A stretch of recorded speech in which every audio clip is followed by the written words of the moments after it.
Welcome to the Successful Project Management session. You all have a good amount of experience in project management, but sometimes it helps to see other points of view, perspective from an evaluator. You may encounter the evaluators asking you questions about the past project in the middle of a busy year.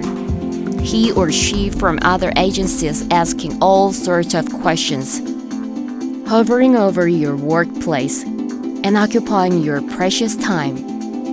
Here is the result of your suffering benefiting you. This session aims to introduce some of the lessons learned from the evaluation and how not to fail in managing projects. Let me begin with the definition of the term project. Likewise, many other terms in international development. Project means a lot of things. In this presentation, the term project is defined as an individual or collaborative enterprise that is carefully planned and designed to achieve a particular aim with limited resources and time frame. Though the project seems to be old-fashioned modality, it is still a highly effective tool in addressing specific needs. The project is the basic building block of development. Development is made bit by bit with successful projects. EDCF delivers its support through project-type interventions. There are several types of projects, depending on the type of output. It can be classified as a hard project which supports the hard infrastructure such as bridges and highways, or as a soft project which provides vocation and education for teenagers. Depending on the size, the project can be grouped as small, medium, or large. These days, with the expansion of modalities such as blended finance, mega projects become more prevalent. Also, the project can be classified depending on whether it is commissioned to the external bodies or implemented by the organization's workforce. In the past, EDCF-supported projects were mostly hard, medium to large projects implemented by external contractors commissioned and managed by the project management unit. However, EDCF now seeks to expand its horizon in the project support. First of all, we are moving towards soft projects such as e-government, and our project size is increasing. However, the project will remain to be managed by the partner country government. In this regard, the success of the project very much depends on the effectiveness of EDCF providing loan and the project management capacity of the partner country. What could be a successful project among A, B, and C? It could be all of them or none of them, depending on what was the intended goal. If each of the options intended to achieve exactly depicted in the picture, all of them are successful projects. However, if the aim was a simple rubber tire swing on a tree, B becomes an overachievement without actually fulfilling intended needs, and C becomes an utter failure. In many cases, we achieve something that resembles the intended goal. Let's compare it with the original goal. For instance, A can function as a swing, but it is quite dangerous. B can also function as a swing, but not sure that was what the community wanted. For C and D as a swing, it may be better than the rubber tire, but we need to wait to enjoy the swing. However, this waiting may cause the time window when the swing could be most useful. Children will grow up and no longer need swing when the tree is fully grown or the next spring. So, how can we avoid all of this? How can we be successful? A project is successful when the product of the project is successful, which means it should be well designed and managed. A well-designed project enables to provide the necessary service within the planned budget and periods. Once it is designed well, then it should be well managed. All happy families are alike. Each unhappy family is unhappy in its own way. This is the first line of Anna Karenina, a novel by the Russian author Leo Tolstoy. The same can be said for the projects. All successful projects are alike. Each unsuccessful project is unsuccessful in its own reason. All successful projects have a very clearly defined goal, and everyone involved in the project has a clear understanding of it. Successful projects face many obstacles too. However, the problems are addressed well through swift, well-coordinated action through effective communication. Also, these problems are usually expected and the plan will be made for the management during the risk assessment. Though the failed projects are all unique and different, we can identify a few usual suspects which make the project fail. The factors that contributed to the project failure has been and will be researched extensively. Here are some examples of such an attempt to learn from past experiences. This slide is a graphic from the Fail-Safe Management: 5 Rules to Avoid Project Failure, published by World Bank. Serious problems in each domain can cause you a project failure. From the upper left, poor planning, not so friendly environment, bureaucracy, and the failure to learn from the process and previous experience. The factors are quite usual, not so surprisingly new. However, the authors also emphasize that the failure to learn from the experience can cause another failure. This one is from a small book written by Mr. Andrew Jenkins, an international development worker. Based on his experience, he selected 10 common mistakes in project management. This list of so-called mistakes is related to the overconfidence of the manager, misjudgment of the needs, and ineffective communication. If you compare it with the previous slide, you can identify some of these mistakes with specific domains in the previous slide. For instance, ignoring the primary participants, no problem analysis. Therefore, no objectives all fall into the category of poor design. Again, the list includes the no feedback, which means failure of learning from the monitoring, or having no monitoring is the fastest way to ruin your project. There are numerous other studies, reports, and lists of advice on how to be successful, or at least how not to fail in managing the project.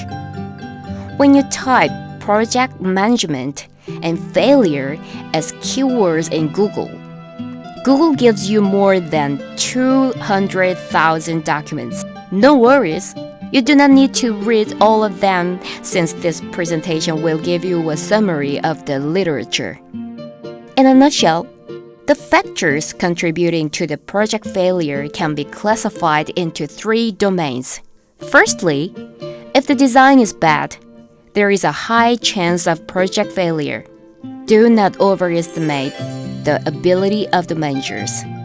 If the plan is unrealistic beyond a certain point, it is very hard for the project manager to fix the problems during the implementation, since there would be an unclear goal, and therefore, the scheduling, budgeting, and getting proper human resources, all of these crucial factors would not be well planned.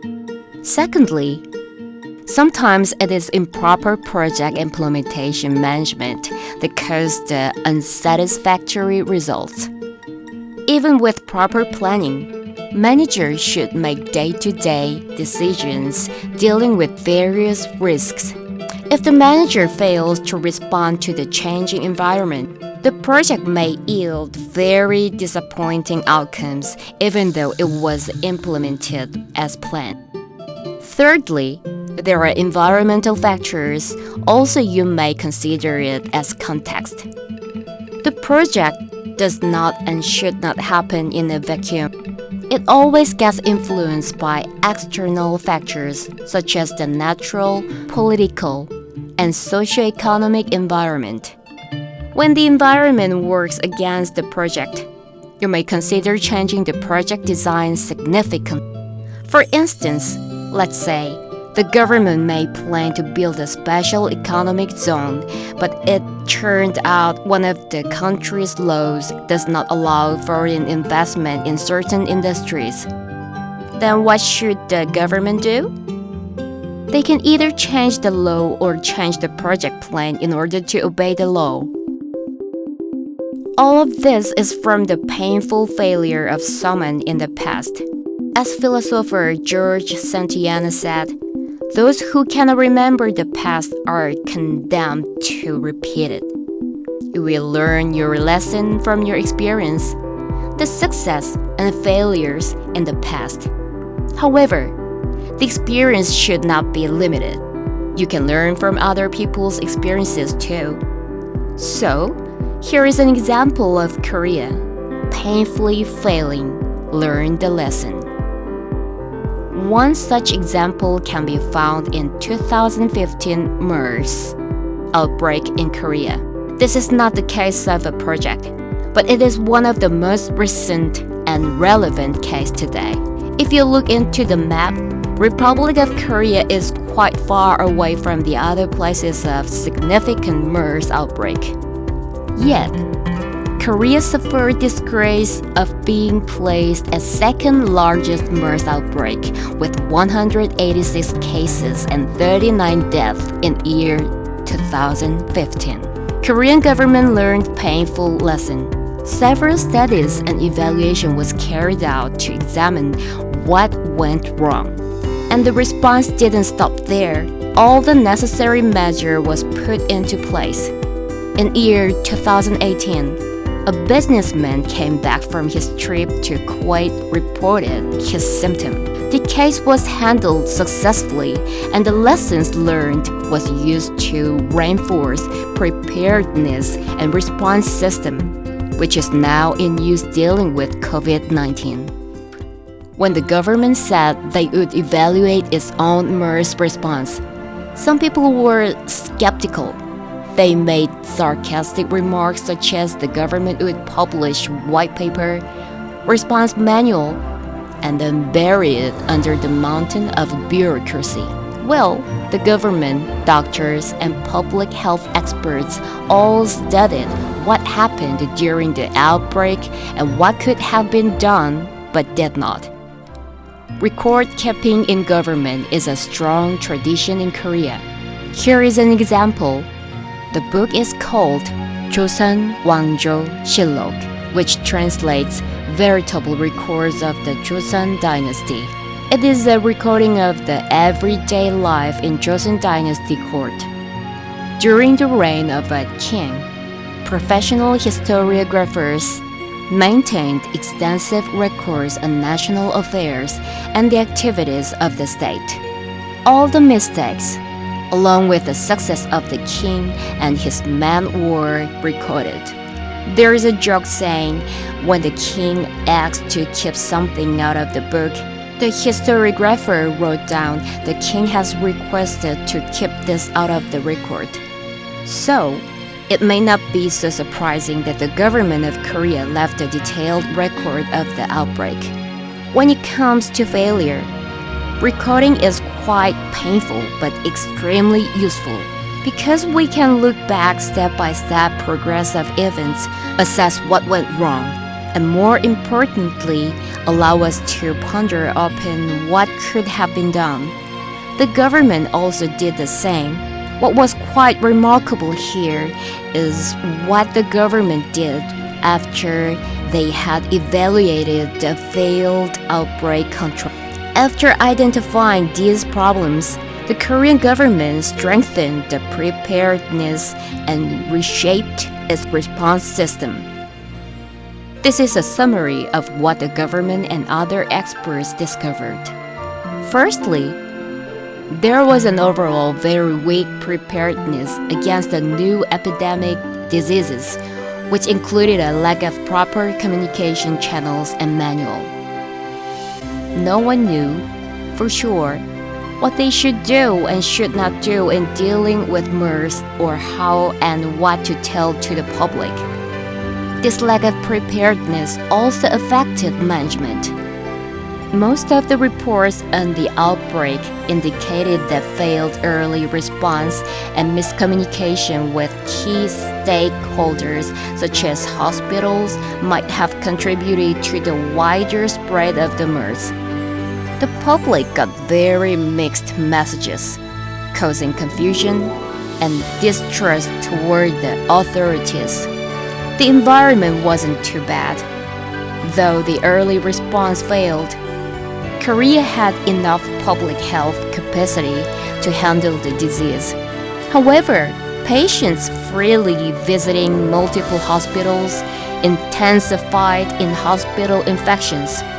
Under normal circumstances, such actions may have not caused serious problems.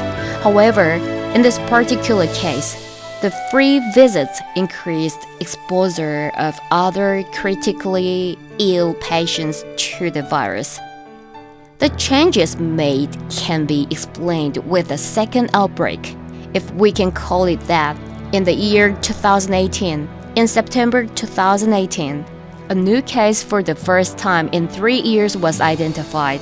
However, the differences in the response were like day and night. First, the patient reported symptoms and travel history to the doctor upon arriving home. This procedure was in accordance with the instruction given to all persons coming from these specific areas at the point of entry of the country. Second, before admission to the hospital, the isolation procedure had been put in place. Third, the Korean government shared information with WHO and the public. All of this was possible because of the improved Korean National Public Health Emergency Operations Center. It got into immediate and coordinated response mode, quickly identifying and isolating the patient and the people who had close contact with him. The result was also very different from the year 2015. The single case was the only case and has remained so far as the last case of MERS since 2018. The system is now put to test again in dealing with COVID-19. On January 20th, 2020, a traveler from China was diagnosed as the first case of COVID-19 in Korea. Even before the first case of COVID-19 was reported in Korea, the disease control system has been on high alert. This first patient was identified during the screening at the Incheon International Airport upon arrival. Korea's response was not without its flaws. However, you can certainly see the improvement compared to the response in the 2015 MERS outbreak. The first case on January 20th got an immediate response. The nationwide testing regime was set up almost overnight.